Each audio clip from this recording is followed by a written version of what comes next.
ಎಲ್ಲರಿಗೂ ನಮಸ್ಕಾರ. ಇವತ್ತು ಊದಲು dosa, barnyard millet dosa try ಮಾಡೋಣ ಬನ್ನಿ. ದೋಸೆನ ಮಾಡೋಕ್ಕೆ 1 ಲೋಟ ಊದಲು, 1/4 ಲೋಟ ಹೆಸರುಬೇಳೆ ಮತ್ತು 1/4 ಲೋಟ ಉದ್ದಿನಬೇಳೆ ಮತ್ತು 1/4 ಲೋಟ ಅಕ್ಕಿ ಹಾಕಿ ಚೆನ್ನಾಗಿ ತೊಳ್ಕೊಂಡು ಇದನ್ನು 8 ರಿಂದ 10 ಗಂಟೆಗಳ ಕಾಲ ನೆನೆಸ್ಕೊಳೋಣ ಅಥವಾ ಓವರ್ನೈಟ್.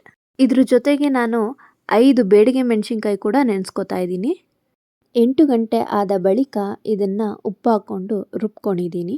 ದೋಸೆ ಅದಕ್ಕೆ ಇದನ್ನು ರುಬ್ಕೋಬೇಕು. ಮೇಲೆ ಬಿಸಿ ಹೆಂಚಿನ ಮೇಲೆ ದೋಸೆ ಥರನೇ ಉಯ್ದು ಹರಡ್ಕೊಳೋಣ.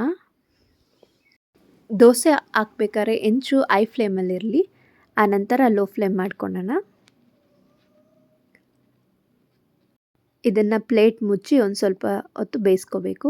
ಬೆಂದಾದ ನಂತರ ಇದು ಸೈಡಲ್ಲಿ ನೀಟಾಗಿ ಹಾಗೆ ಎದ್ದೊಳುತ್ತೆ.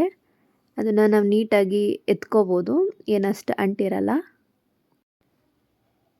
ಎತ್ತಿ ತಿರುವಾಕಿ 2 ಸೈಡು ನೀಟಾಗಿ ಬೇಯಿಸ್ಕೋಬೇಕು. ಈಗ ನಮ್ಮ ಹೆಲ್ದಿ ಊದಲು ದೋಸೆ ರೆಡಿ.